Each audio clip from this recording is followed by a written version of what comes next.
I never thought a quiet suburban street could feel like a war zone. My wife, Lena, and I had moved here to escape chaos, to finally enjoy peace after years of me being in the Navy. But peace doesn't always last. It was a Tuesday afternoon, and I was out running errands. Lena was in the kitchen, humming softly while unpacking groceries. The sun streamed through the windows, making our new home feel warm and alive. I had no idea that in just a few minutes, that warmth would be shattered. She called me on my phone, voice trembling. "Mark, there are men here. They hit me." I froze, my stomach sank, my heart pounded in my ears. Hit her, who even dares? I didn't wait, I didn't even think. My truck roared down the street like a cannonball, tires gripping the asphalt. The world blurred around me. My mind was laser-focused on one thing, protecting my wife. When I pulled into the driveway, I could see them. Two men in uniforms that looked official, dark jackets, badges, dark sunglasses. But the way they carried themselves, it was all wrong. They weren't officers. They were predators wearing costumes. And they were standing over her. "Sir, step back. This is HOA business," one of them barked, his tone more threatening than polite. I stopped a few feet from them. Lena was on the porch, her blouse torn, her eyes wide with fear. A lip was bleeding. My stomach twisted. My hands clenched into fists.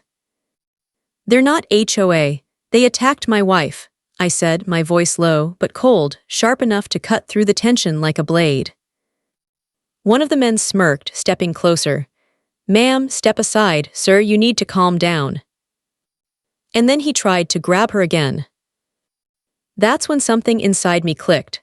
The years of training, discipline, missions, and danger, it all surged through me in a single, instinctive response.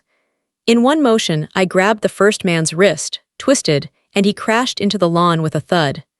The second man lunged at me, and I caught his arm, spinning him onto his back. Neighbors peeked through their windows, cameras raised. Phones were already recording. I barely noticed. All I saw was Lena, trembling, tears in her eyes, and the men who had dared to touch her. Then Gloria appeared. Gloria, the HOA president, a woman whose obsession with power over this street was legendary. She stormed up the driveway in her high heels, waving a clipboard like a sword. "Mark, you cannot assault HOA officers," she shrieked, her face twisted with fury. I looked at her, blood on Lena's lip, torn blouse, shaking hands, and I said, my voice calm but deadly serious. "They're not HOA, they attacked my wife." Her smirk widened. "Oh, they are absolutely HOA, I hired them myself." Something inside me snapped. That casual smile, the way she treated her little scheme like a game, like my wife's safety was some sort of property dispute. I couldn't let it slide.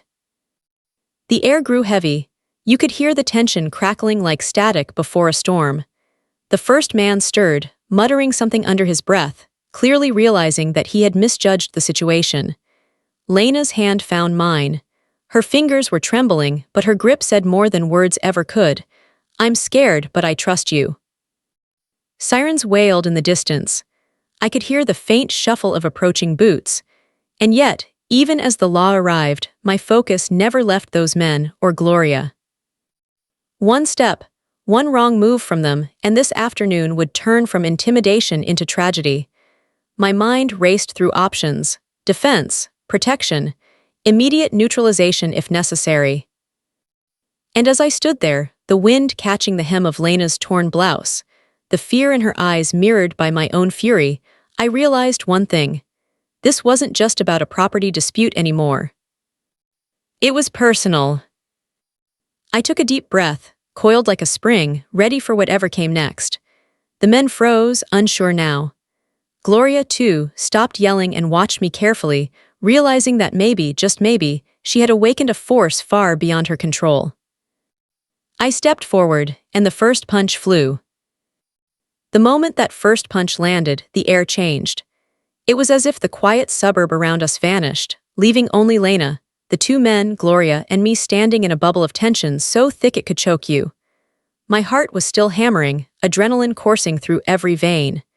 Years of training kicked in, not just muscle memory, but instincts honed on missions I'd never told anyone about. The first man went down hard, groaning, clutching his wrist like it was on fire. The second tried to swing at me, desperation in his eyes, but I was faster. I grabbed his arm, twisted it, and felt it snap in exactly the way I had practiced countless times in training. He hit the pavement with a grunt that made my stomach tight, not in sympathy, but in grim satisfaction that he could no longer hurt Lena. Neighbors were now leaning out their windows. Some were whispering, some were filming. Their phones were recording every second of what was happening, but none of that mattered. Not right now. My only focus was my wife's safety. Lena's trembling hand found mine, gripping it tightly. Her eyes were wide, but there was a flicker in them now, a flash of courage, the kind you see in people who have faced fear but refuse to be broken by it. "Marka," she whispered, her voice shaking, "thank you." I swallowed hard. I didn't want her thanks. I wanted her safe. I wanted the danger gone. I wanted Gloria and her little army of imposters off our property, preferably permanently. And then Gloria stepped forward, her heels clicking against the pavement like a ticking bomb. She held up her clipboard, pointing at me, her face red with rage. "Mark, step away from my officers. You're out of control." I looked at her, blood on Lena's lip, torn blouse, bruises forming. My wife's life had just been threatened on our own lawn, and this woman, with her perfect hair and manicured nails, had the audacity to scold me. "They're not your officers," I said, my voice cold, steady, the calm after a storm. "They're attackers, and you sent them here." Her smirk widened. "Absolutely, they're HOA officers. I personally hired them to attack my wife," I cut in sharply. Her eyes narrowed, and for a second I saw fear flash across her face. Not fear of me, but fear of exposure, of being caught. That flicker was brief, but it was enough. It told me everything I needed to know. Gloria was dangerous, yes, but she wasn't invincible. Then the first man tried to scramble to his feet. He raised his fist again, shaking like a man who had bitten off more than he could chew. I didn't hesitate. A single step, a pivot, and I knocked him back down, not to hurt him, but to make it impossible for him to threaten anyone. The second man tried to get between me and Lena, eyes wide with panic, and I used a technique I'd practiced in zero-light combat situations, flipping him onto his stomach. He gasped, stunned, and for the first time I saw true fear in his eyes. Lena gasped, holding her hand to her chest. "Mark, you're scaring them so badly," she whispered. I ignored the jab. There was no room for fear, not mine, not hers. The only thing that mattered was that they understood they were no match. At that moment, I realized something terrifying. This wasn't just a random attack. Gloria had planned this. She had sent these men deliberately, hopping to intimidate, to make us move, to take what she wanted. The thought made my blood boil. How dare she think she could bully the wrong family? How dare she touch my wife? From the corner of my eye, I saw neighbors pulling out their phones, murmuring, whispering. Some were frightened, some curious. Some were probably calling the police. But the world outside our yard no longer mattered. I had a mission: neutralize the threat, protect my wife, and make sure Gloria paid for this. The first man, groaning on the grass, looked up at me with pleading eyes. I crouched slightly, my voice low but sharp. "If you move, if you even think of touching her again, you'll regret it for the rest of your life. Do you understand?" He nodded, trembling. The second man, equally terrified, swallowed hard and muttered, "Why, yes." Gloria's face contorted with disbelief. "You can't do this. This is HOA property. This is legal." I looked at her, blood boiling but my movements controlled. Legal doesn't give you the right to hit my wife.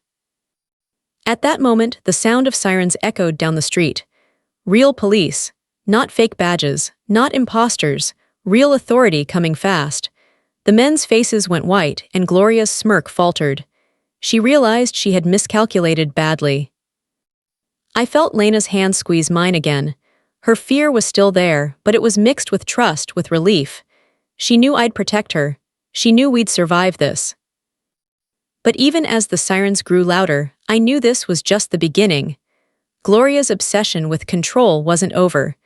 The imposters weren't the full story, and the moment the cops arrived, the real chaos would begin.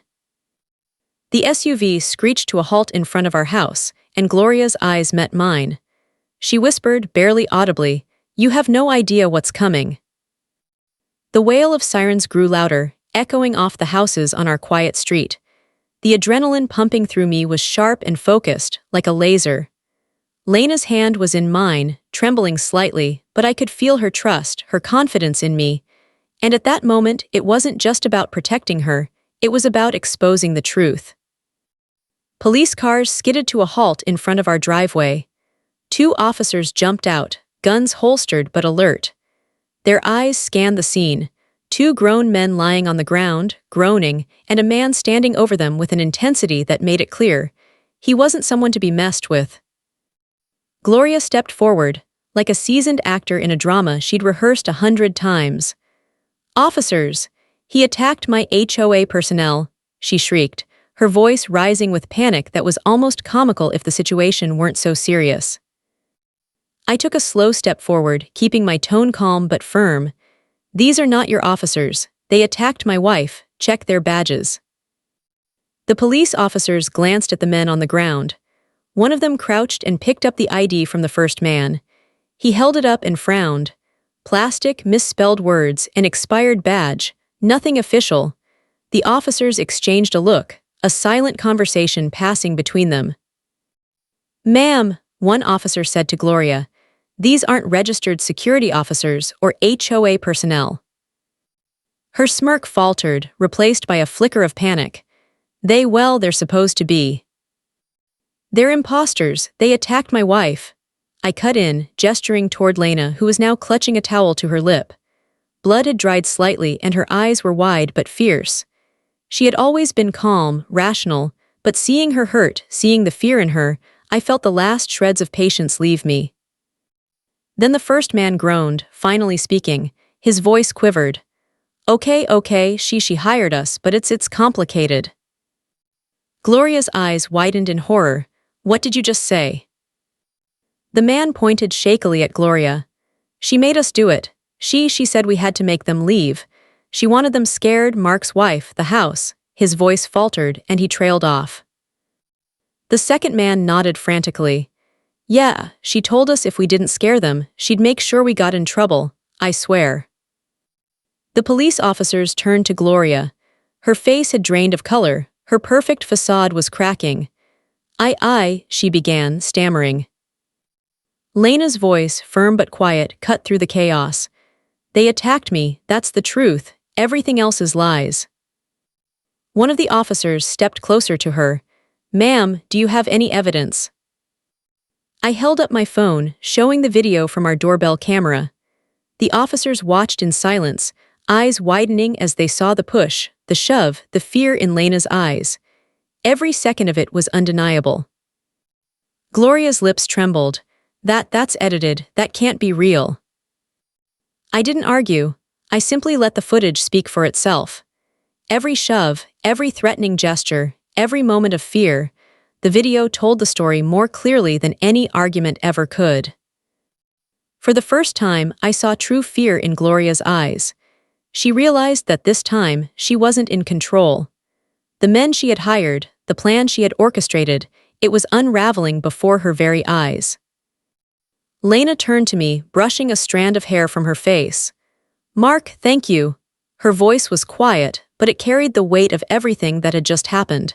She had been terrified, but she knew I had been there, watching ready, and she knew I had protected her. The officers moved in, handcuffing the 2 imposters. Gloria's scream echoed down the street as they were led away. But she didn't go quietly.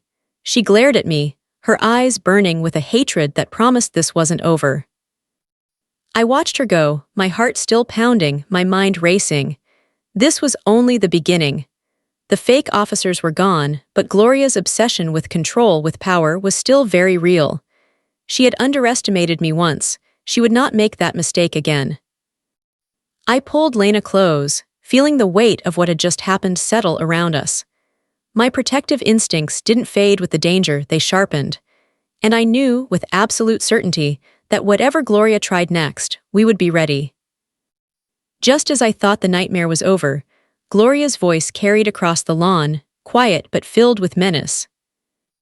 "You haven't seen the last of me." I thought the worst was over.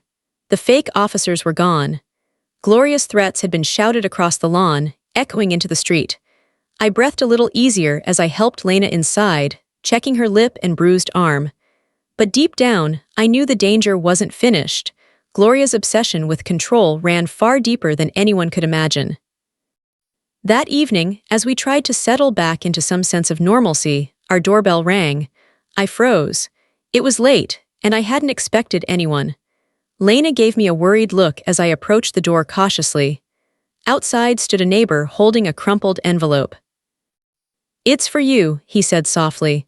"Dropped it by before I left." I took it, hands steady despite my racing heart. Inside was a small note in Gloria's unmistakable handwriting. "You should have moved when you had the chance. Next time, it won't be this easy." My stomach turned. She was escalating. Threats had become tangible. Then came the news that made my blood run cold. The HOA board had called an emergency meeting the very next day. They claimed it was to discuss my violent behavior, and Lena and I received formal notices in the mail. I glanced at Lena. Her face was pale, her lips pressed together tightly. "They're planning something," she said quietly. "I can feel it." I nodded. I could feel it too. Gloria wasn't just vindictive, she was meticulous. Every move we made, every reaction we had was being watched, analyzed, used against us. The next morning, I walked into the HOA meeting with caution.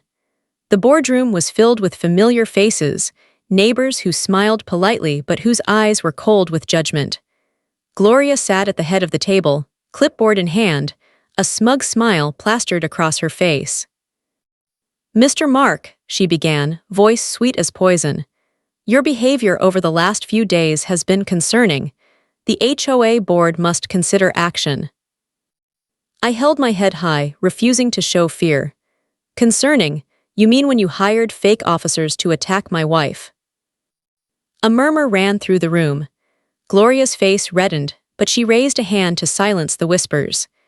"Mr. Mark, we have witness statements from multiple board members claiming that your actions were aggressive, threatening, and illegal." My heart sank for a moment, but only for a moment. I knew those statements were fabricated, Gloria's desperate attempt to twist the truth. I wanted to speak, to reveal everything, but she banged her gavel like a tyrant. "Order, order in the meeting." I realized then that logic alone would not win here. Gloria's influence over the board was real, and she would manipulate every detail to paint us as villains. As the meeting dragged on, my mind raced. I couldn't fight this with words alone. Evidence was key. Proof. Visual proof that Gloria had orchestrated the attack. And I had it, the doorbell camera, the video on my phone, the confession of the fake officers. But could I present it without her sabotaging me again? Then the board voted. Not surprisingly, they decided to temporarily suspend us from HOA privileges pending further review. A temporary suspension. They were trying to isolate us, make us feel powerless. I clenched my fists under the table, anger boiling silently. This wasn't over, not by a long shot. Gloria had underestimated us. She thought intimidation would make us move, make us disappear. She had no idea what she had awakened.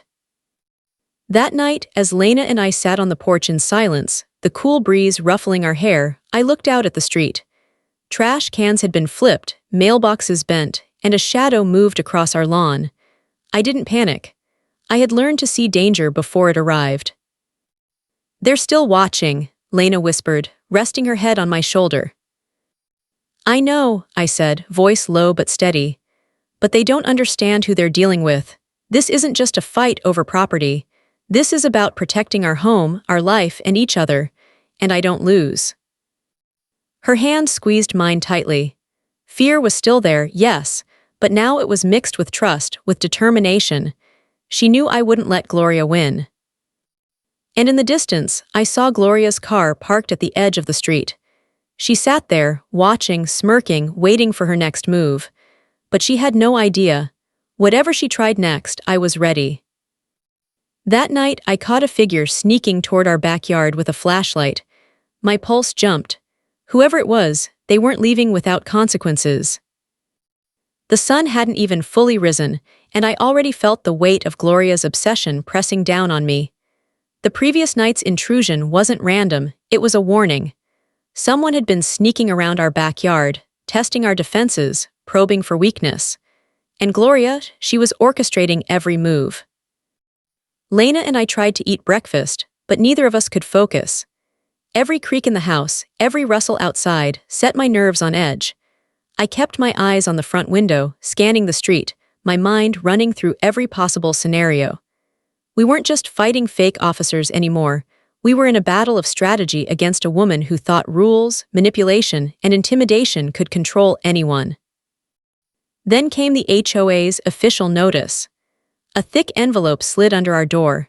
Inside was a summons, an emergency board meeting to discuss my violent behavior, and a vote that could force our eviction from the community. The words were carefully phrased to sound bureaucratic and lawful, but I saw the threat clearly. This was Gloria's ultimate play. She wanted to trap us. I looked at Lena. Her eyes were wide, but she didn't panic. She trusted me. "Mark," she whispered, "they're trying to make us leave. They'll stop at nothing." I nodded, swallowing hard. "And we'll make sure they don't. Not now, not ever." The meeting room was tense when we arrived. Gloria sat at the head of the table, clipboard in hand, a smug smile that screamed control plastered on her face. Board members exchanged nervous glances, like actors waiting for a director's signal. "Mr. Mark," Gloria began, her voice syrupy sweet, "your recent conduct has caused significant concern among the board and neighbors. Your aggression toward HOA personnel cannot be ignored." I held up my hands calmly. "Gloria, you're calling your fake officers HOA personnel.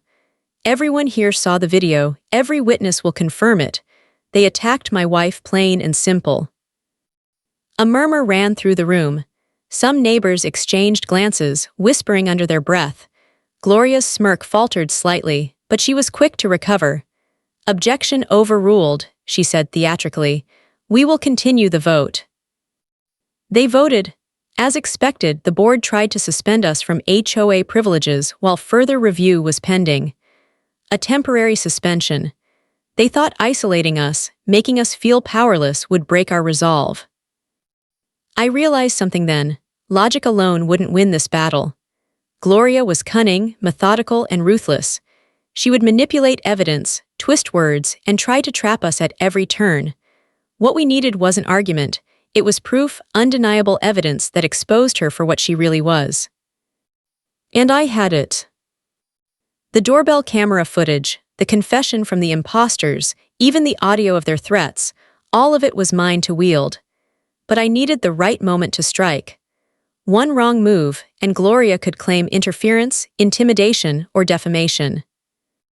Later that night, I stepped onto the porch, keeping my senses alert. The street was quiet, but shadows moved in the distance. Trash cans had been flipped, a mailbox was bent. And there, at the edge of the yard, Gloria's car idled like a predator watching its prey. She didn't move. She didn't wave. She just sat, waiting, smiling, calculating. Lena joined me on the porch, her head resting lightly against my shoulder. "Mark, what now?" she asked, voice barely above a whisper. I felt the weight of responsibility press down on me. This wasn't just about a property dispute anymore. This was about safety, about proving the truth, about showing everyone, especially Gloria, that you can't intimidate someone who refuses to back down. "They think they can push us out," I said quietly, "but they don't understand who they're dealing with. This isn't just a fight over property, it's our home, our life. And we're not going anywhere." Her hand squeezed mine tightly, determination mingling with fear. I could see it in her eyes, the same fire I had seen during our first weeks here when we decided to make this house our home. That fire wouldn't be extinguished, not by Gloria, not by fake officers, not by fear. And then, as the wind rustled through the trees, I saw movement at the far edge of the yard. A shadow, deliberate, silent, creeping toward us. My pulse quickened. Whoever it was, they didn't plan to leave quietly. I tightened my grip on Lena's hand, my mind already calculating, already preparing. Gloria's game was far from over, but I wasn't afraid. Not now, not ever. I stepped forward, voice low and steady. I see you. Whoever you are, you're not leaving my property alive. The shadow moved closer, careful, calculated, as if testing the boundaries of my property and my patience. I didn't panic. I didn't hesitate. Every instinct honed from years of Navy SEAL training kicked in instantly. Breath steady, muscles coiled like springs, eyes scanning every movement. This wasn't just about protecting a house anymore. It was about protecting Lena, protecting our life. "Who's there?" I called out, my voice calm but firm, carrying the weight of authority that made even the bravest hesitate. The figure froze.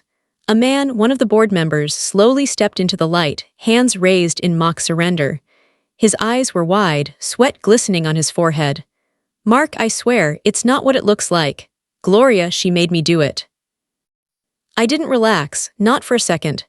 "Made you do what?" I asked, my tone steady, but my mind racing through every possibility. He swallowed hard, glancing nervously at the edges of our property, then back at me. "She wanted proof that you're a threat. She said to plant things, make it look like you're breaking rules, cause problems, anything to make you look guilty. She threatened me if I didn't comply." My pulse spiked, so this was it. Gloria's plan, escalating, systematic, dangerous. She hadn't just sent fake officers, she had corrupted the board, manipulated neighbors, tried to create a scenario where we would appear guilty while she seized control. I stepped closer, watching his every twitch. "Show me." He nodded, trembling, and led me to a small bag hidden behind the garden shed. Inside were documents, carefully planted evidence meant to frame me.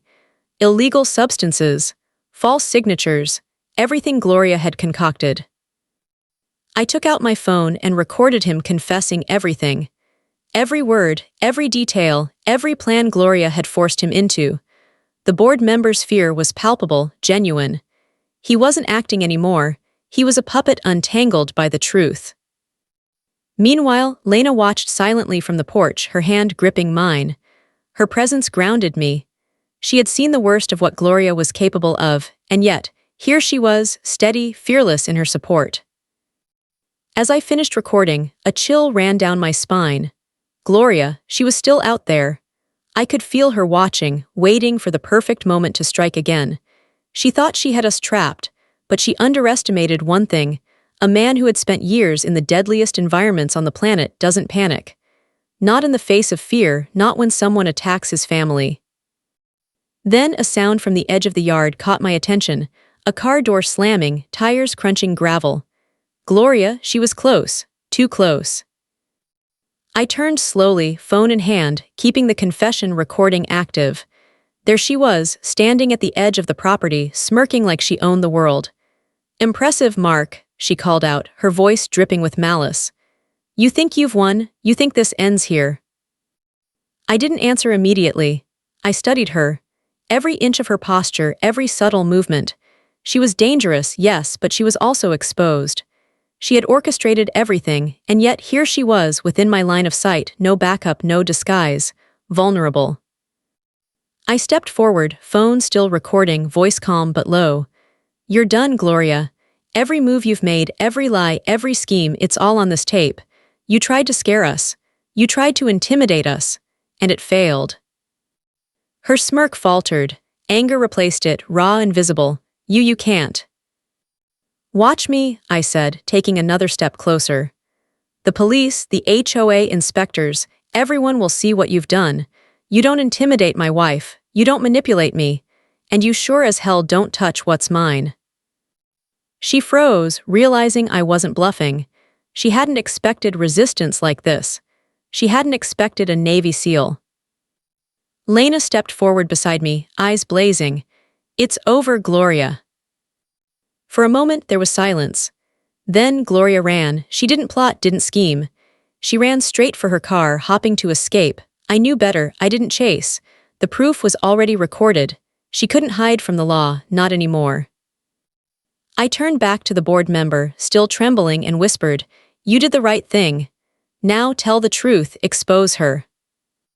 He nodded, relief washing over his face. For the first time in days, I felt a glimmer of peace. Not complete peace. Gloria wasn't done, but a step closer. As I watched her car disappear into the distance, my phone still recording, I whispered to Lena, "This isn't over. She'll be back, but when she does, she'll regret ever touching us." The air felt heavier that morning. Gloria wasn't hiding anymore, she was bold. She had realized her plan had failed but refused to back down. Instead, she resorted to her most dangerous weapon, desperation. I could feel it in the way the neighborhood whispered, in the looks we received from neighbors unsure where they stood. Every eye was a potential spy for Gloria, every shadow a potential threat. But I wasn't afraid. Lena and I had survived the impossible. We weren't going anywhere. Then the call came. The HOA corporate inspectors were on their way, alerted by the viral post of the fake officer's confession. I felt a strange satisfaction. Gloria's game, carefully planned, was about to collapse under its own weight. She arrived at our property shortly after, as if daring the world to witness her audacity. She stepped from her car, heels clicking sharply against the driveway, a sneer painted on her face. "I hope you're ready," she spat, glaring at me. "You think this ends with a few imposters? You think a video makes you untouchable?" I didn't flinch. Years of training, discipline, and experience had taught me one thing: never show fear in front of someone desperate. "Gloria," I said slowly, deliberately, "this isn't about videos or imposters. This is about truth, and the truth doesn't lie." Her eyes narrowed. She lunged for my phone, screaming, desperate to erase evidence to reclaim control. But I anticipated the move. A single step and she stumbled back, the sneer slipping into pure shock. "Enough," I said, my voice quiet but commanding, carrying a weight that made her hesitate. "Everything is recorded. Every confession, every threat, every illegal act you orchestrated. You've left a trail you can't erase." From the corner of my eye, I saw the corporate inspectors arriving. They were professionals, clipboard in hand, authority in their posture. They stepped onto the driveway, taking in the scene. Gloria, mid-scream, surrounded by evidence of her schemes, standing helpless against the reality she had created. The lead inspector approached, voice steady. "Ma'am, we've been notified of serious violations. Hearing imposters, falsifying HOA documents, intimidation, and attempts to seize property. You'll need to explain yourself." Gloria's face went pale. She opened her mouth, trying to spin lies, but the words caught in her throat. She realized in that instant that every move, every manipulation, every desperate attempt to control us had been exposed. I stepped forward, showing the inspector my phone. The video confession, the doorbell footage, the planted documents, it all played out crystal clear. Gloria's panic intensified as each piece of proof was reviewed. The smirk she had worn for months was gone. Neighbors gathered, phones raised, recording the unraveling of the woman they had once feared. Some whispered in disbelief, others shook their heads in relief. Gloria's empire of intimidation was crumbling before her very eyes. She backed toward her car, stumbling, trying to escape. I didn't pursue her. The law was now in control, and her own actions had trapped her. Officers appeared, guided by the inspectors, blocking her path. She struggled, screaming, but there was no way past them. Lena stepped beside me, eyes steady, hand in mine. "It's over, Mark," she whispered. I nodded, though deep down I knew Gloria's obsession might never truly die. But the threat she posed today had been neutralized. Every scheme, every manipulative act had been exposed. She had made her final mistake, underestimating us. The inspectors confirmed everything. The HOA rules she had broken, the fake officers, the forged documents, the intimidation campaigns. Gloria was being formally cited, and police were taking steps to arrest her for assault, fraud, and conspiracy. She screamed as she was led away, but the sound carried no power now. Her control was gone. Her manipulation had failed, and for the first time in months, the street felt safe again. Lena rested her head on my shoulder as we watched the scene. "You protected me," she whispered. "I promised," I said, feeling the weight of the past weeks lift slightly. "And I always will." The neighbors started to gather slowly, some approaching us to apologize, some just to witness the end of Gloria's reign. The sense of relief was palpable. Life could finally return to normal. I looked at Lena, voice quiet but firm. "This is over for now. But if anyone ever threatens us again, they'll find out the hard way, Navy SEAL style." The sun was setting over our street, casting a warm glow that felt almost unreal after everything that had happened. For months, Gloria's obsession had turned our lives into a nightmare. Fake officers, intimidation, threats, forged documents, every day had been a test of patience, courage, and resilience. And now, finally, the nightmare was ending. I watched as police escorted Gloria into a waiting vehicle. Her face was a mask of rage, disbelief, and humiliation. She had lost everything: the board's trust, her authority, her reputation. All because she underestimated one simple truth: you do not attack my family. Neighbors started to emerge from their homes, curiosity and relief written across their faces. Some approached cautiously, unsure how to act around us after months of tension. Others came boldly, offering apologies for believing Gloria's lies, for doubting the truth. Lena and I accepted them with quiet dignity. The streets felt alive again, not with fear, but with relief and community. Inside our home, Lena finally relaxed, sitting on the couch with a sigh that seemed to release the weight of the last few weeks. She leaned into me, and I held her close. "It's finally over," she whispered. I kissed the top of her head. "For now," I said, because in a world like this, vigilance never really sleeps. But I allowed myself a small smile. The danger had passed, at least for today.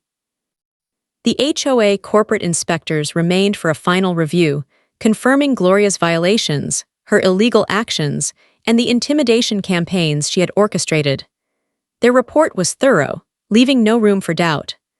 Gloria would face legal consequences for everything she had done: assault, fraud, conspiracy, and violations of HOA regulations.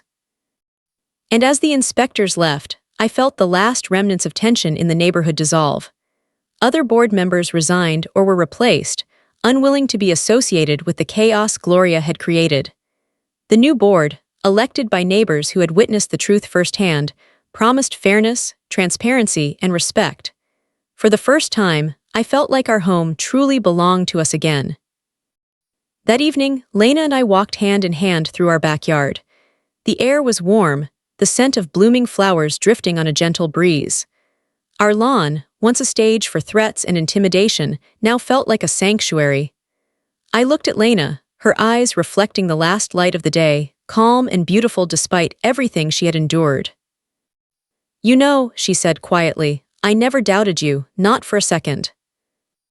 I smiled, squeezing her hand. "And I never doubted you. We made it through together. That's what matters." The streets were quiet now, the tension replaced by ordinary life.